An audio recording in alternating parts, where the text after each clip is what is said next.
Land lord ಒಳಗಡೆ ನೀವು ಹೇಗೆ ಲ್ಯಾಂಡ್ ಆದ್ರಿ? ಸಿನಿಮಾದಲ್ಲಿ ಲ್ಯಾಂಡ್ ಆಗುವುದಕ್ಕೆ ನನ್ನ ಬಿಳಿ ಗಡ್ಡ ಮತ್ತು ಬಿಳಿ ಕೂದಲೇ ಕಾರಣ. ಅಳಿದವರು ಮತ್ತು ಉಳಿದವರ ಮಧ್ಯೆ ಇರುವಂತಹ ಒಂದು ಕತೆ. ನೀವು ಸರ್ವೈವರ್ ಅವರ ಟೀಮು. ಅಳಿದವನು ಅಲ್ಲ, ಉಳಿದವನು ಅಲ್ಲ. ಅಳಿದವರು ಮತ್ತು ಉಳಿದವರು ಮಧ್ಯೆ ಸಣ್ಣ ಒಂದು ಗ್ಯಾಪ್ ಇದೆಯಲ್ಲ, ಆ ಗ್ಯಾಪೇ ನಾನು. ಆತ್ಮೀಯ ಕನ್ನಡ ಪಿಕ್ಚರ್ ವೀಕ್ಷಕರಿಗೆ ನಮಸ್ಕಾರ. ನಾನು Pallavi N Raj. Land lord ಇದೇ ಜನವರಿ 23ನೇ ತಾರೀಕು ರಾಜ್ಯಾದ್ಯಂತ ಬಿಡುಗಡೆ ಆಗ್ತಾ ಇದೆ. ನಮ್ಮ ಕನ್ನಡ ಪಿಕ್ಚರ್ ಕಡೆಯಿಂದ ಲ್ಯಾಂಡ್ ಲಾರ್ಡ್ ಸಿನಿಮಾದಲ್ಲಿ ನಟಿಸಿರುವಂತಹ ಕಲಾವಿದರ ಒಂದು ಸರಣಿ ಸಂದರ್ಶನವನ್ನು ಮಾಡ್ತಾ ಇದ್ದೀವಿ. ಬಹಳ ವಿಭಿನ್ನವಾದಂತಹ ಸಿನಿಮಾ, ಯಾಕೆಂದರೆ ತ್ರಿವಳಿ ನಟರು ಹಾಗೆ ನಟಿಯರು ಇರೋದ್ರಿಂದ ಒಂದಷ್ಟು ಸ್ಪೆಷಲ್ ಅಂತೂ ಸಿನಿಮಾದಲ್ಲಿ ಇದ್ದೇ ಇದೆ. ಸದ್ಯಕ್ಕೆ ನನ್ನ ಜೊತೆಗೆ ಸಿನಿಮಾದ ಬಗ್ಗೆ ಮಾತಾಡೋದಕ್ಕೆ ಮಿತ್ರ ಸರ್ ಇದ್ದಾರೆ. ಇವರು ಹೆಸರಿಗಷ್ಟೇ ಮಿತ್ರ ಅಲ್ಲ, ನಮ್ಮ ಜೊತೆಗೂ ಕೂಡ ಮಿತ್ರರ ರೀತಿಯೇ ಇದ್ದಾರೆ. ಸೊ ನಾನೊಂದು ಬ್ಯೂಟಿಫುಲ್ ಆಗಿರುವಂತಹ ಗಾರ್ಡನಲ್ಲಿ ಕುತ್ಕೊಂಡಿದ್ದೀನಿ. ತುಂಬ ಒಳ್ಳೆ ಗುಡ್ ವೈಬ್ಸ್ ಸಿಗ್ತಾ ಇದೆ ಸದ್ಯದ ಮಟ್ಟಿಗೆ. ಸೊ ಸರ್ನ ಮಾತಾಡಿಸ್ತಾ ಹೋಗ್ತೀನಿ. ತುಂಬ ವಿಚಾರ ಚರ್ಚೆ ಮಾಡೋದಿದೆ. ಮೊದಲನೇದಾಗಿ ಅವ್ರನ್ನ ವೆಲ್ಕಮ್ ಮಾಡೋಣ. ಸರ್ ನಮಸ್ತೆ ಸರ್, ಹೇಗಿದ್ದೀರಾ? ನಮಸ್ಕಾರ, ತುಂಬ ಚೆನ್ನಾಗಿದ್ದೀನಿ. ಕನ್ನಡ ಪಿಕ್ಚರ್ ವೀಕ್ಷಕರೆಲ್ಲರಿಗೂ ಕೂಡ ಹೊಸ ವರ್ಷದ ಶುಭಾಶಯಗಳು, ಸಂಕ್ರಾಂತಿ ಹಬ್ಬದ ಶುಭಾಶಯಗಳು. ನಿಮಗೂ ಕೂಡ ಬಹಳ ತುಂಬ ಚೆನ್ನಾಗಿ ಕಾಣಿಸ್ತಾ ಇದ್ದೀರಿ. ನಿಮಗೂ ಕೂಡ ಶುಭಾಶಯಗಳು ಕೋರ್ತಾ ಇದ್ದೀರಿ. Sir happy new year sir. Thank you. Sir ಹೇಗೆ ನಡೀತಿದೆ ಸರ್ ಲೈಫ್? ತುಂಬ ಅದ್ಭುತವಾಗಿದೆ, ಖುಷಿಯಾಗಿದ್ದೀನಿ, ಆರಾಮಾಗಿದ್ದೀನಿ, ನೆಮ್ಮದಿಯಾಗಿದ್ದೀನಿ. ಇದ್ರೆ ನೆಮ್ಮದಿಯಾಗಿರ್ಬೇಕು ಅಷ್ಟೇ. ನಾನು ಒಂದು ಬ್ಯೂಟಿಫುಲ್ ಆಗಿರೋ ಗಾರ್ಡನಲ್ಲಿ ಕುತ್ಕೊಂಡಿದ್ದೀನಿ. ಹಂಗೆ ನಿಮ್ಮ ಮನೆ ನೋಡ್ತಾ ಬಂದೆ, ತುಂಬ ಚೆನ್ನಾಗಿ ಇಟ್ಕೊಂಡಿದ್ದಾರೆ ಸರ್. ಗಾರ್ಡನಲ್ಲಂತೂ ಒಳ್ಳೆ ವೈಬ್ಸ್, ಪಾಸಿಟಿವ್ ವೈಬ್ಸ್ ಸಿಗ್ತಾ ಇದೆ. ಸರ್ ಈ ಗಾರ್ಡನ್ ಬಗ್ಗೆ ಹೇಳೋದಾದ್ರೆ, ಇದೊಂಥರ ನಾವು ಸ್ವಲ್ಪ ಪರಿಸರ ಪ್ರಿಯ. ನಾನು ಪ್ರಾಣಿ ಪಕ್ಷಿಗಳು ಅಂದರೆ ಭಾಳ ಇಷ್ಟ. ಮನೆ ಒಳಗೆ ಬಂದ ತಕ್ಷಣ ನಿಮ್ಗೆ ವೆಲ್ಕಮ್ ಮಾಡಿದ್ದೆ. ನಮ್ಮ ಡಾಗ್ಸು, ಫಿಶ್ಶು, ಆಯುರ್ವೇದ ಗಿಡಗಳು, ಇದೆಲ್ಲವೂ ಕೂಡ ಖುಷಿ ಕೊಡುವಂಥದ್ದು. ಇದು ನನ್ನ ಮನೆಯವರು ಮೇಂಟೈನ್ ಮಾಡ್ತಾರೆ. ಅಂದರೆ ಪ್ರಕೃತಿಗಿಂತ ದೊಡ್ಡ ದೇವರು ಇನ್ನೊಬ್ಬರು ಇಲ್ಲ ಅನ್ನೋದು, ಪಂಚಭೂತಗಳೇ ದೇವರು ಅಂತ ನಂಬುವಂಥ ವ್ಯಕ್ತಿತ್ವ ನಮ್ಮದು. ಹಾಗಾಗಿ ಇಲ್ಲಿ ಒಂದು ಖುಷಿ ಇದೆ. ನಮ್ಮ ನೋವುಗಳನ್ನು, ನಮ್ಮ ಖುಷಿಗಳನ್ನು ಹಂಚ್ಕೊಳ್ಳೋ ಒಂದು ಇಲ್ಲಿ ಬಂದು ಕೂತ ತಕ್ಷಣ 10 ನಿಮಿಷ ಎಲ್ಲ ಟೆನ್ಷನ್ನು ರಿಲ್ಯಾಕ್ಸ್ ಆಗುತ್ತೆ. ಸೊ ನನಗೆ ಭಾಳ ಇಷ್ಟದ ಪ್ರಾಣಿಗಳನ್ನ ಸಾಕುವಂಥದ್ದು, ಪಕ್ಷಿಗಳನ್ನು ಸಾಕುವಂಥದ್ದು, ಮೀನು, ಮತ್ತೊಂದು ಮಗದೊಂದು ಎಲ್ಲವೂ ಕೂಡ ಭಾಳ ಖುಷಿ ಕೊಡುವಂಥದ್ದು. ಹಾಗಾಗಿ ನನಗೆ ನನ್ನ ಫೇವ್ರೆಟ್ ಜಾಗ ಇದು, ತುಂಬ ಒಳ್ಳೆಯ ಜಾಗ ನನಗೆ. ಸರ್ ನೀವು ಹೇಳಿದ್ರಿ ಅವಾಗಲೇ ನನಗೆ, ಇಲ್ಲಿರುವಂತಹ ಎಲ್ಲ ಸಸ್ಯಗಳು ಕೂಡ ಆಯುರ್ವೇದಿಕ್ ಸಸ್ಯಗಳು ಅಂತ. ಸರ್ ಎಲ್ಲೆಲ್ಲಿಂದ ತಗೊಂಡು ಬಂದು ಎಷ್ಟು ವೆರೈಟೀಸ್ ಇದೆ ಸರ್? ಇಲ್ಲೊಂದು 10-15 ವೆರೈಟೀಸ್ ಇದೆ. ಈಗ ದೊಡ್ಡ ಪತ್ರೆ, ಚಿಕ್ಕ ಪತ್ರೆ, ಆಡ್ಸೋಗೆ, ಒಂದೆಲಗ, ನಿಮಗೆ ಅದಾದಮೇಲೆ ಮಂಗರವಳ್ಳಿ ಗಿಡ. ಮಂಗರವಳ್ಳಿ ಅಂದರೆ ಈ ಕೀಳು ನೋವು ಎಲ್ಲ ಇದ್ದಾಗ ಅದ್ರ ಚಟ್ನಿ ಮಾಡಿ ತಿಂತಾರೆ. ಅದನ್ನು ಇದು ವಾತ, ಪಿತ್ತ, ಕಫ ಇದಕ್ಕೆ ಆಗುವಂಥದ್ದು. ಅದಾದಮೇಲೆ ಬಿರಿಯಾನಿ ಎಲೆ, ಆಮೇಲೆ ರೋಸ್ಬೇರಿ ಗಿಡ, ದಾಸವಾಳದ ಹೂವು, ಆಮೇಲೆ ಶಂಖಪುಷ್ಪ ಬಿಳುವುದು, ಶಂಖಪುಷ್ಪ ಬಿಳಿದು, ಅದೆಲ್ಲವೂ ಕೂಡ ಇದೆ. ಏನಾದರೂ ಹುಷಾರು ತಪ್ಪಿದ್ರೆ ತಗೊಂಡ್ಬಿಡೋದು, 2-3 ಎಲೆಗಳು ಹಾಕ್ಬಿಟ್ಟು ಅಲ್ಲಿ ಮಾಡುವಂಥದ್ದು. ಒಂದೆಲಗ ಚಟ್ನಿ ಮಾಡುವಂಥದ್ದು. ನಮ್ಮ ತೋಟದಲ್ಲೇ ಬೆಳೆದಿರುವಂಥ, ನಮ್ಮ ಗಾರ್ಡನಲ್ಲೇ ಬೆಳೆದಿರುವಂಥ ನಿಂಬೆಹಣ್ಣಲ್ಲಿ ಅಡುಗೆ ಮಾಡುವಂಥದ್ದು. ಇದೆಲ್ಲ ಖುಷಿ. ಬಸಳೆ ಸೊಪ್ಪು ಎಲ್ಲ, ಮಲ್ಲಿಗೆ ಹೂವು, ಪ್ರತಿಯೊಂದು ಇದೆ. ಒಂಥರ ಚೆನ್ನಾಗಿದೆ ಸರ್ ನಿಮ್ಮ ಲೈಫ್ ಸ್ಟೈಲ್. ಹೌದೌದು. ಅಲ್ಲಿ ನೋಡ್ಬೋದು ರೀ, ಒಂದು ಪಾತ್ರೆ ಇಟ್ಟಿದ್ದೀವಿ ನಾವು, ಅಲ್ಲಿ ಒಂದು ನೀರು ಇಡ್ತೀವಿ. ಅಲ್ಲಿ ಪ್ರತಿದಿನ ನನಗೆ ಊಟ ಕೊಡ್ತಾರೋ ಬಿಡ್ತಾರೋ ನನ್ನ ಮನೆಯವರು ಒಂದಿಷ್ಟು ರಾಗಿನ ಅಥವಾ ಅಕ್ಕಿನ, ಒಂದು ಬಟ್ಲು ನೀರನ್ನ ಆ ಪಕ್ಷಿಗಳಿಗೆ ಇಡುತ್ತೆ. ಇಲ್ಲ ಬರುವಂಥ ಎಲ್ಲ ಪಕ್ಷಿಗಳು, ಕಾಗೆ, ಗುಬ್ಬಚ್ಚಿ, ಪಕ್ಷಿ, ಗಿಳಿ ಪ್ರತಿಯೊಂದು ಬಂದು ಇಲ್ಲಿ ಊಟ ಮಾಡ್ಕೊಂಡು ಹೋಗುತ್ತೆ. ಅಕಸ್ಮಾತ್ ಅವ್ರು ಊರಿಗೆ ಹೋದರೂ ಕೂಡ ನನಗೆ ಫಸ್ಟ್ ತಾಕೀತು ಮಾಡ್ತಾರೆ, ಫಸ್ಟ್ ಗಿಡಕ್ಕೆ ನೀರು ಹಾಕಿ ಪಕ್ಷಿಗಳಿಗೆ ಊಟ ಇಡಿ ಅಂತ ಹೇಳುವಂಥದ್ದು. ಇದು ನಮ್ಮದೊಂದು. ಇದನ್ನು ನಾವು ಈ ಗ್ಲೋಬಲ್ ವಾರ್ಮಿಂಗ್ ಇರುವ ಕಾರಣ, ಎಲ್ಲ ಕಡೆ ಪಕ್ಷಿಗಳಿಗೆ ಅಮೃತತೆ ಇರುವ ಕಾರಣ ಎಲ್ಲರೂ ಕೂಡ ಈ ಥರ ಒಂದು ಅಭ್ಯಾಸ ಮಾಡ್ಕೋಬೇಕು. ನೀರಿಡುವಂಥದ್ದು, ಆಹಾರ ಕೊಡುವಂಥದ್ದು ಮಾಡಿದರೆ ಒಳ್ಳೆಯದು ಅಂತ ಅನಿಸ್ತದೆ. ಸರ್ ತುಂಬ ಸ್ಪೆಷಲ್ ಆಗಿದೆ ಸರ್. ಇವಾಗ ಲ್ಯಾಂಡ್ ಲಾರ್ಡ್ ವಿಚಾರಕ್ಕೆ ಬರೋದಾದರೆ, ನೀವು ಲ್ಯಾಂಡ್ ಲಾರ್ಡ್ ಒಳಗಡೆ ನೀವು ಹೇಗೆ ಲ್ಯಾಂಡ್ ಆದ್ರಿ ಅಂತ? ನನಗಂತೂ ಭಾಳ ವಿಶೇಷ. ಯಾಕಂದರೆ ನಾನು ಕರಾವಳಿ ಚಿತ್ರಕ್ಕೋಸ್ಕರ ಈ ಗೆಟಪ್ಪನ್ನು ಬಿಟ್ಟಿದ್ದೆ, ವೈಟ್ ಆ್ಯಂಡ್ ವೈಟು. ಭಾಳ ಖುಷಿ, ಭಾಳ ವೈರಲ್ ಆಗಿತ್ತು. ಲ್ಯಾಂಡ್ ಲಾರ್ಡಲ್ಲಿ ಒಂದು ವಿಶೇಷವಾದ ಪಾತ್ರ ಇದು. ಒಂದು ಎಲ್ಲರನ್ನೂ ಸೇರಿಸುವಂಥ ಪಾತ್ರ, ಕೂಡಿ ನಿಂತ್ಕೊಳ್ಳುವಂಥ ಪಾತ್ರ, ಮೌನವಾಗಿದ್ದುಕೊಂಡು ತುಂಬ ವಿಷಯಗಳನ್ನು ಹೇಳುವಂಥ ಒಂದು ಪಾತ್ರ ಅವರು ಹುಡುಕಾಟದಲ್ಲಿದ್ದರು. ದೊಡ್ಡ ದೊಡ್ಡ ನಟರುಗಳನ್ನು ಅವ್ರು ಕೇಳಿದರು. ಅವರ ಡೇಟ್ಗಳು ಹೊಂದಿಲ್ವೋ ಏನೋ ಗೊತ್ತಿಲ್ಲ. ಆಗ ಜಡೇಶ್ ಹಂಪಿಯವರು ನನ್ನ ಕಾಂಟ್ಯಾಕ್ಟ್ ಮಾಡಿ, ಸರ್ ಇದು ಪಾತ್ರ ಸಿನಿಮಾದಲ್ಲಿ ರಾಜ್ ಬಿ ಶೆಟ್ಟಿಯವರು ಹೇಗೋ, ದುನಿಯಾ ವಿಜಯವರು ಹೇಗೋ, ರಚಿತಾರಾಮ್ ಅವರು ಹೇಗೋ, ಅದೇ ರೀತಿ ಇಂಪಾರ್ಟೆಂಟ್ ಇರುವಂಥ ಪಾತ್ರ. ನಿಮಗೆ ದೊಡ್ಡ ಒಂದು ಬೇರೆ ಥರ ಬ್ರೇಕನ್ನು ಕೊಡುವಂಥ ಪಾತ್ರ ಇದು, ನೀವು ಮಾಡಬೇಕು ಅಂತ ಹೇಳಿದ್ರು. ಅವರು ನನಗೆ ಕಥೆಯನ್ನು ಹೇಳಿದಂಥ ನಿರೂಪಣಾ ಶೈಲಿ ಭಾಳ ಇಷ್ಟ ಆಗಿತ್ತು. ಆಮೇಲೆ ಗುರು ಶಿಷ್ಯರು ಕಾಟೇರದಲ್ಲಿ ಅವರ ಕತೆ ಕತೆ ನನಗೆ ಭಾಳಷ್ಟು ಖುಷಿಯನ್ನು ಕೊಡ್ತು. ಅದು ಬೇರೆ ರೀತಿಯ ಯೋಚನಾ ಶಕ್ತಿ ಇರುವಂಥ ಒಬ್ಬ ರೈಟರ್, ಆಮೇಲೆ ಒಬ್ಬ ಒಳ್ಳೆಯ ಡೈರೆಕ್ಷನ್ನ ಮಾಡುವಂಥವ್ರು ಮೊದಲ ಬಾರಿಗೆ ಮಾಡ್ತಾ ಇದ್ದಾರೆ. ಸಾರಥಿ ಪಿಕ್ಚರ್ಸ್ ಸತ್ಯಪ್ರಕಾಶ್ ಅವರು ಆಗಲಿ, ಹೇಮಂತ್ ಗೌಡ್ರಾಗಲಿ ನಮಗೆ ಒಂಥರ ಫ್ಯಾಮಿಲಿ ಫ್ರೆಂಡ್ಸ್ ಅವರು. ಸಾರಥಿ ಸಿನಿಮಾದಿಂದಲೂ ನಮ್ಮವರ ಬಾಂಧವ್ಯ ಇದೆ. ಹಾಗೆ ನನ್ನ ಪ್ರೊಡಕ್ಷನಲ್ಲೇ ನಾನು ಅಭಿನಯ ಮಾಡಿದಷ್ಟು ಒಂದು ಕನ್ಫರ್ಟನ್ನು ನನಗೆ ಕೊಟ್ಟರು. ಚೌಡಯ್ಯನ ಪಾತ್ರ ಸಿನಿಮಾ ಮುಗಿದು 1 ವಾರ ಆದರೂ 2 ವಾರ ಆದರೂ ಕೂಡ ಚೌಡಯ್ಯನ ಪಾತ್ರ ನೆನಪಿಗೆ ಉಳಿಯುವಂಥ ಒಂದು ಪಾತ್ರ. ಆ ರೀತಿ ಒಂದು ನರೇಷನನ್ನು, ಆ ರೀತಿ ಒಂದು ಆ ಕಥೆಯನ್ನು ನನ್ನ ಸುತ್ತ ಅವರು ಮಾಡಿದ್ದಾರೆ. ಆಮೇಲೆ ಆ ಪಾತ್ರ ರೌಂಡ್ ಆಫ್ ಆಗಿದೆ. ಈ ಪಾತ್ರ ಏನಕ್ಕೆ ಬಂತು, ಯಾಕೆ ಇರಬೇಕಾಗಿತ್ತು ಅನ್ನೋದನ್ನು ರೌಂಡ್ ಆಫ್ ಆಗುವಂಥ ಪಾತ್ರ.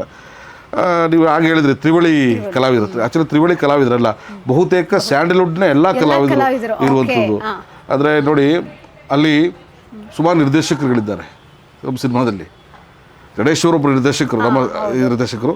ದುನಿಯಾ ವಿಜಯ್ ಸರ್ ಒಬ್ಬರು ನಿರ್ದೇಶಕರು. ರಾಜ್ ಬಿ ಶೆಟ್ಟಿಯವರು ನಿರ್ದೇಶಕರು, ಹೌದಲ್ವಾ? ಆಮೇಲೆ ಹೀರೋಗಳದು ಅಂದರೆ ದುನಿಯಾ ವಿಜಯ್ ಅವರು ಸಿನಿಮಾದ ಹೀರೋ ಆದರೆ ರಾಕೇಶ್ ಅಡಿಗ ಇದ್ದಾರೆ, ಸಂಪತ್ ಸರ್ ಇದ್ದಾರೆ, ನಾನು ಕೂಡ ಹೀರೋ ಆಗಿ ಅಭಿನಯಿಸಿರುವಂಥವನು. ಅಭಿ ಅನ್ನೋ ಒಂದು ಪಾತ್ರ ಇದೆ. ಆಮೇಲೆ ಶಿಶಿರ್ ಅವರು ಇದ್ದಾರೆ.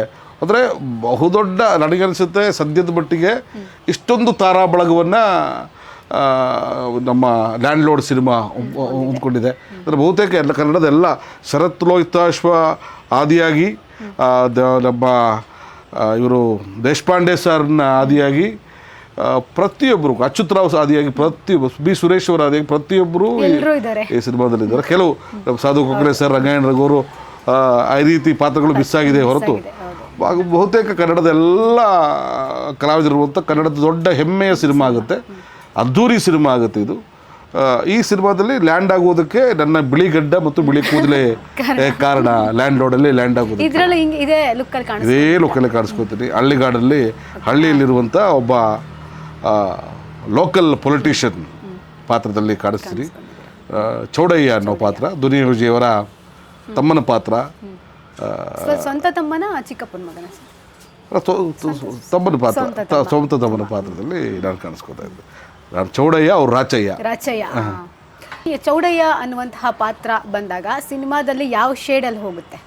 ಅದೇ ವಿಶೇಷ ಇರುವಂಥದ್ದು, ಅದೇ ಒಂದು ಗೌಪ್ಯತೆಯನ್ನು ನನಗೆ ಈಗ ತಾನು ನಿರ್ದೇಶಕ ಫೋನ್ ಸರ್ ಯಾವುದೇ ಕಾರಣಕ್ಕೂ ನಿಮ್ಮ ಪಾತ್ರದ ತಿರುಳನ್ನು ಬಿಟ್ಕೊಡ್ಬೇಡಿ ಅಂತ ಹೇಳಿದರು. ಭಾಳ ಅಂದರೆ ಸರ್ಪ್ರೈಸಿಂಗ್ ಎಲಿಮೆಂಟ್ ಆಡಿಯನ್ಸಿಗೆ. ವಾವ್, ಈಗೂ ಇತ್ತಾ, ಈಗೂ ಇರ್ಬೋದಾ, ಈಗೂ ಉಂಟಾ ಅಂತ ಒಂದು ಪ್ರಶ್ನೆಯನ್ನು ಕ್ರಿಯೇಟ್ ಮಾಡುವಂಥ ಪಾತ್ರ ಚೌಡಯ್ಯನ ಪಾತ್ರ.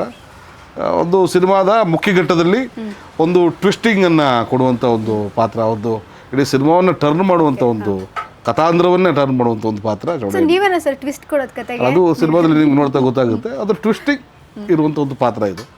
ಯಾರೂ ನಿರೀಕ್ಷೆ ಮಾಡೋಕ್ಕಾಗದೇ ಇರುವಂಥ ಒಂದು ಪಾತ್ರದಲ್ಲಿ ಕಾಣಿಸ್ಕೊಳ್ತೀವಿ.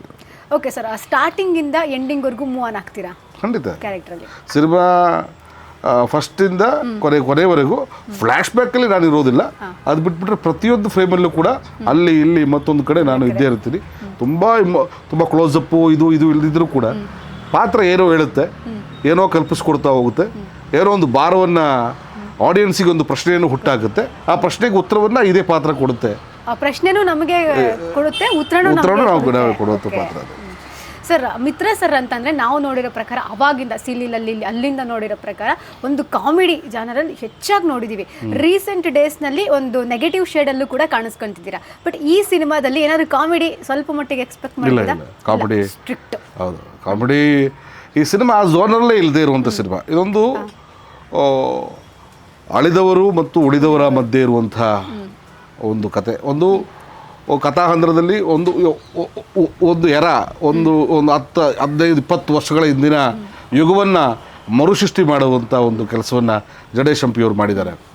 ಅಂದರೆ ಅಲ್ಲಿ ಶೋಷಣೆ, ಅಶೋಷಿತ ವರ್ಗ, ಆಳುವಂಥ ವರ್ಗ, ಆಮೇಲೆ ಈ ಏನು ಹೇಳ್ತೀವಿ ಪಾಳೆಗಾರಿಕೆ, ಇದೆಲ್ಲರ ವಿರುದ್ಧ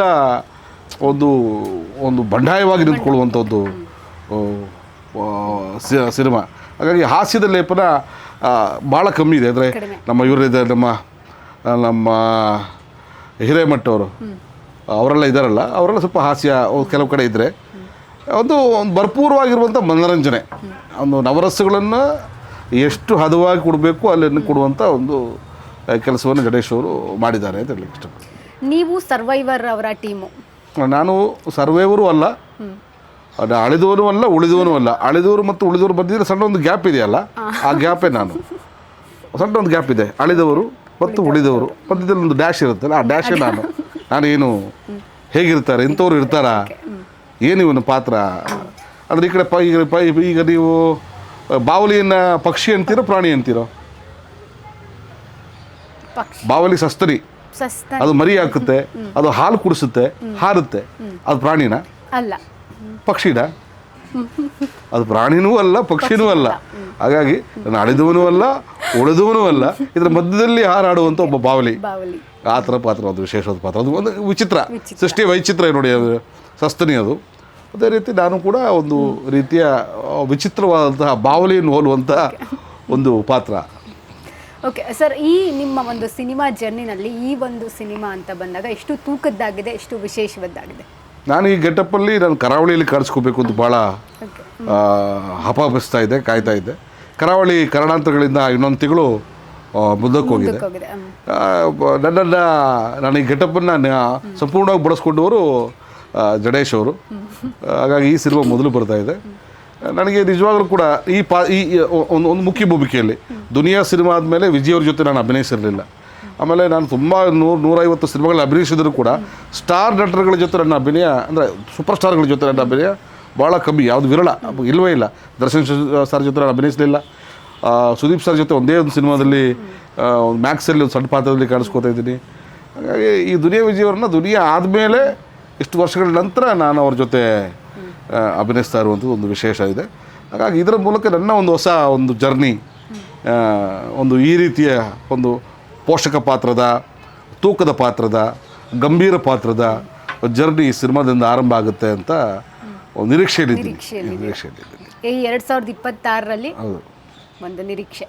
ಸರ್ ಓಕೆ, ನಿಮ್ಮ ಪಾತ್ರಗಳ ಆಯ್ಕೆ ಅಂತ ಬಂದಾಗ ನೀವು ಯಾವೊಂದು ಚೂಸಿನ ಅಥವಾ ಹೇಗೆ ಸರ್ ಪಾತ್ರಗಳನ್ನು ಆಯ್ಕೆ ಮಾಡಿ? ನಾನು ರಾಗ ಮತ್ತು ಪ್ರಸಂಗ ಆಗೋದುವರೆಗೆ ನಾನು ಚೂಸಿ ಆಗಿರಲಿಲ್ಲ. ಸಿಕ್ಕಿದ ಪಾತ್ರದಲ್ಲೂ ಕೂಡ ಪಾಲಿಗೆ ಬಂದಿದ್ದು ಪಂಚಾಮೃತ ಅಂತ ಮಾಡ್ತಾಯಿದ್ವಿ. ಯಾವಾಗ ಒಂದು ನಮಗೆ ಪ್ರಬುದ್ಧವಾಗಿರುವಂಥ ಯೋಚನೆಗಳು ಬಂದಾಗ ನಾವು ಸ್ಕೂಲ್ಗೆ ಹೋಗ್ತೀವಿ, ಕಾಲೇಜಿಗೆ ಹೋಗ್ತೀವಿ, ಸುಮಾರು ಮೋಟಿವೇಶನ್ ಸ್ಪೀಕ್ಗಳು ಮಾಡ್ತೀವಿ. ನನ್ನ ಮಗ ನನ್ನಷ್ಟೇ ನನಗಿಂತ ಎತ್ತರ ಬೆಳೆದಿದ್ದಾನೆ, ಈಗ MBA ಮುಗಿಸಿ ದುಡಿತಾ ಇದ್ದಾರೆ, ನನ್ನ ಮಗಳು ದೊಡ್ಡವಳಾಗಿದ್ದಾಳೆ. ಹೌದೌದು.